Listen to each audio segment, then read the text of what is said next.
Hi friends, പുതിയ വീഡിയോയിലേക്ക് എല്ലാവർക്കും സ്വാഗതം.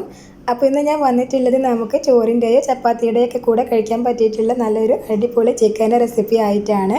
അപ്പോൾ നിങ്ങൾ വീഡിയോ കണ്ടിട്ട് ഇഷ്ടപ്പെടുകയാണെങ്കിൽ ലൈക്ക് ചെയ്യാനും കമൻറ്റ് ചെയ്യാനും മറക്കരുത്. അപ്പോൾ എങ്ങനെയാണ് തയ്യാറാക്കുന്നത് നോക്കാം. ഇതിന് വേണ്ടിയിട്ട് ഞാനിവിടെ ഒരു 2 വലിയ സവാള നല്ല നേരിയതായിട്ട് ഒന്ന് സ്ലൈസ് ചെയ്ത് എടുത്തിട്ടുണ്ട്. നെക്സ്റ്റ് നമുക്കത് നല്ല പോലെ തന്നെ ഒന്നങ്ങ് ഫ്രൈ ചെയ്തെടുക്കാം കേട്ടോ. അപ്പോൾ അതിനായിട്ട് ഞാനിപ്പോൾ ഒരു പാന് ചൂടാക്കിയിട്ടുണ്ട്. പാനിലേക്ക് ആവശ്യത്തിനുള്ള ഓയിൽ ഒഴിച്ചിട്ട് ഓയിൽ കൂടെ നന്നായിട്ട് ചൂടാവുന്ന സമയത്ത് നമുക്ക് ഈ സ്ലൈസ് ചെയ്തെടുത്തിട്ടുള്ള സവാള അതിലേക്ക് ഇട്ട് കൊടുക്കാം.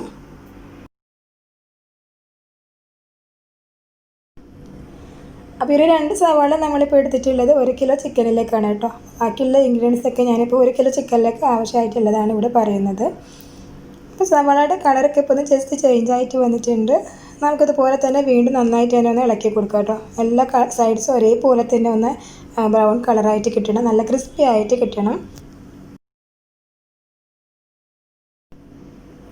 അപ്പോൾ ഇത് സവാളയൊക്കെ നന്നായിട്ട് തന്നെ നല്ലൊരു ഗോൾഡൻ ബ്രൗൺ കളറായിട്ടുണ്ട്. അപ്പോൾ ഞാനിതൊന്ന് ഓയിലിൽ നിന്ന് മാറ്റുവാണ്.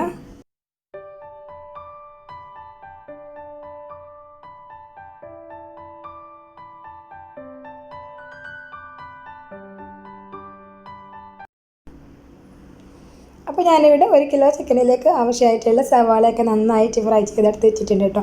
നമുക്കിതൊരു മിക്സിയുടെ ജാറിലേക്ക് മാറ്റിയ ശേഷം ഇനി ഇതിലേക്ക് ആവശ്യമായിട്ടുള്ള ബാക്കി ഇൻഗ്രീഡിയൻസ് ഒക്കെ ആഡ് ചെയ്തിട്ട് നല്ല ഒരു പേസ്റ്റ് ആക്കിയിട്ട് എടുക്കണം. ഇനി ഇതിൻ്റെ കൂടെ ഞാനൊരു 3 അല്ലി വെളുത്തുള്ളി ചേർത്ത് കൊടുക്കുന്നുണ്ട്. ഇതിപ്പോൾ വലുതാണ് കേട്ടോ. ചെറുതൊക്കെ ആണെങ്കിൽ നമുക്കൊരു 6 എണ്ണം വരെയൊക്കെ ചേർത്ത് കൊടുക്കേണ്ടി വരും. പിന്നെ ഒരു 1/4 ടീസ്പൂൺ അളവിൽ മഞ്ഞൾപ്പൊടി ചേർത്ത് കൊടുത്തിട്ടുണ്ട്. ഇതിൻ്റെ കൂടെ ഞാൻ 1 ടേബിൾ സ്പൂൺ അളവിൽ കാശ്മീരി മുളക് പൊടി കൂടെ ചേർക്കുന്നുണ്ട്. ഇനി ഒരു 1.5 ടേബിൾ സ്പൂൺ അളവിൽ നമുക്ക് കുരുമുളക് പൊടി കൂടെ ചേർക്കാം. പിന്നെ ഇവിടെ നമ്മൾ മുളക് പൊടി എടുക്കുന്നതിനേക്കാളും കുറച്ചുകൂടെ കൂടുതലായിട്ട് കുരുമുളകാണ് ചേർത്ത് കൊടുക്കുന്നത്. പിന്നെ മല്ലിപ്പൊടി ഒന്നും ചേർക്കുന്നില്ല. പിന്നെ ഞാനൊരു 1/2 ടീസ്പൂൺ അളവിൽ ഗരം മസാല കൂടെ ചേർത്ത് കൊടുക്കുന്നുണ്ട്.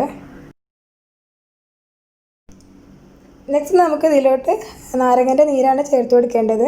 അപ്പോൾ ഞാൻ ഈ ഒരു റെസിപ്പി തയ്യാറാക്കുന്ന സമയത്ത് തക്കാളിയോ തൈരോ ഒന്നും യൂസ് ചെയ്യുന്നില്ല. അതുകൊണ്ട് തന്നെ ഒരു വലിയ നാരങ്ങ എടുത്തിട്ടുണ്ട്. അപ്പോൾ അതിൻ്റെ കുരുവെല്ലാം കളഞ്ഞിട്ട് നമുക്ക് നീര് ഇതിലോട്ട് ചേർത്ത് കൊടുക്കാം. ഇനി നമുക്കിതിലേക്ക് ആവശ്യമായിട്ടുള്ള ഉപ്പ് ചേർത്ത് കൊടുക്കാം. ഉപ്പ് കൂടെ ചേർത്തിട്ട് പിന്നെ ഞാനത് നല്ല പോലെ തന്നെ ഒന്നങ്ങ് പേസ്റ്റ് ആക്കിയിട്ട് എടുക്കുവാണ്.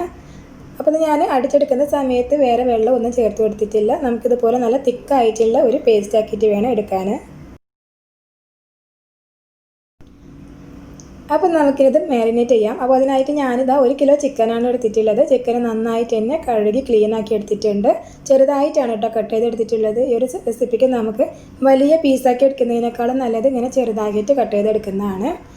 പിന്നെ നമ്മൾ തയ്യാറാക്കി വെച്ചിട്ടുള്ള ആ ഒരു മസാല നമുക്ക് ചിക്കനിലേക്ക് ഡയറക്റ്റ് ആയിട്ട് തന്നെ അങ്ങ് ആഡ് ചെയ്ത് കൊടുക്കാം. എന്നിട്ട് നല്ല പോലെ തന്നെ എല്ലാ പീസിലും ആ ഒരു മസാല നന്നായിട്ട് തന്നെ കവർ ചെയ്യുന്ന രീതിയിലൊന്ന് മാരിനേറ്റ് ചെയ്തെടുക്കാം.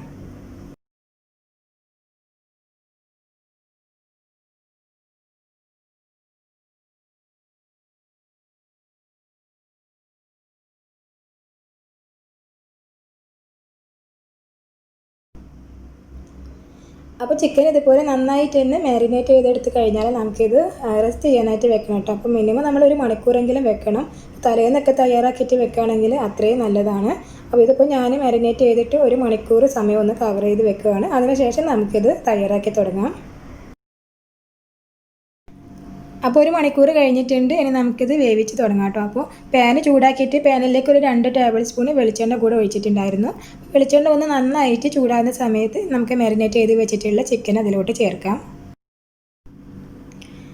ഞാനൊരു 1/4 കപ്പ് വെള്ളം കൂടെ ചേർത്ത് കൊടുക്കുന്നുണ്ട്. അപ്പോൾ വെള്ളം ചേർത്തിട്ട് ജസ്റ്റ് ഒന്ന് ഇളക്കി കൊടുക്കാം കേട്ടോ. അതിന് ശേഷം ഒരു 2-3 മിനിറ്റ് നേരം നമുക്കിതൊരു ഹൈ ഫ്ലെയിമിൽ വെച്ചിട്ട് വേവിക്കാം. പിന്നെ നമുക്ക് തീ കുറച്ച് വെച്ചിട്ട് ചിക്കൻ വേവുന്ന വരേക്കും ഒന്ന് കവർ ചെയ്തിട്ട് വേണം കുക്ക് ചെയ്യാൻ.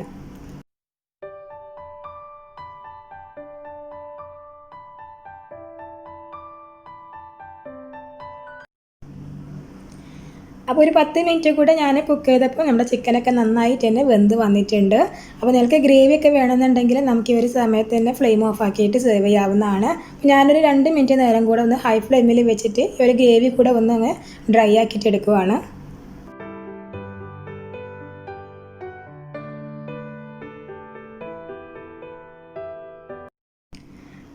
അപ്പോൾ ഇത് അതിലെ വെള്ളമൊക്കെ വറ്റിയിട്ട് ഓയിലൊക്കെ തെളിഞ്ഞ് വന്നിട്ടുണ്ട്. നമുക്ക് ഫ്ലെയിം ഓഫ് ആക്കിയിട്ട് കുറച്ച് ഫ്രഷ് ആയിട്ടുള്ള കറിവേപ്പില കൂടെ ചേർത്ത് കൊടുക്കാം.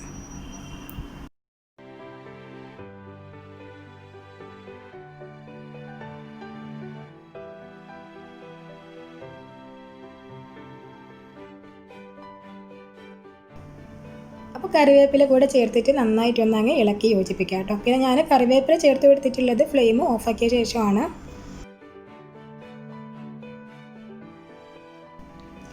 അപ്പോൾ കണ്ടില്ലേ, നമ്മുടെ ആ ചിക്കനിലൊക്കെ നല്ല പോലെ തന്നെ മസാലയൊക്കെ പിടിച്ചിട്ടുണ്ടായിരുന്നു. നിങ്ങൾക്ക് ഇങ്ങനെ ഡ്രൈ റോസ്റ്റ് ആയിട്ട് വേണ്ടെന്നുണ്ടെങ്കിൽ നമ്മൾ നേരത്തെ കാണിച്ചിട്ടുള്ള ആ ഒരു സ്റ്റേജിൽ തന്നെ ഫ്ലെയിം ഓഫ് ആക്കിയിട്ട് കറിവേപ്പിലൊക്കെ ചേർത്ത് കൊടുത്തിട്ട് സേവ് ചെയ്യാവുന്നതാണ്. അപ്പോൾ നല്ലൊരു റെസിപ്പിയാണ്, എല്ലാവരും എന്തായാലും ഒന്ന് ട്രൈ ചെയ്ത് നോക്കുക കേട്ടോ. അതുപോലെ തന്നെ ഇഷ്ടപ്പെടുകയാണെങ്കിൽ വീഡിയോ ലൈക്ക് ചെയ്യാനും കമൻറ്റ് ചെയ്യാനും മറക്കരുത്. പിന്നെ ഇതുപോലെയൊക്കെയുള്ള റെസിപ്പീസ് മിസ്സാവാതെ കിട്ടാൻ ചാനൽ സബ്സ്ക്രൈബ് ചെയ്യുക, കൂടെ കാണുന്ന ബെല്ലൈക്കണും പ്രസ് ചെയ്യണം കേട്ടോ. താങ്ക്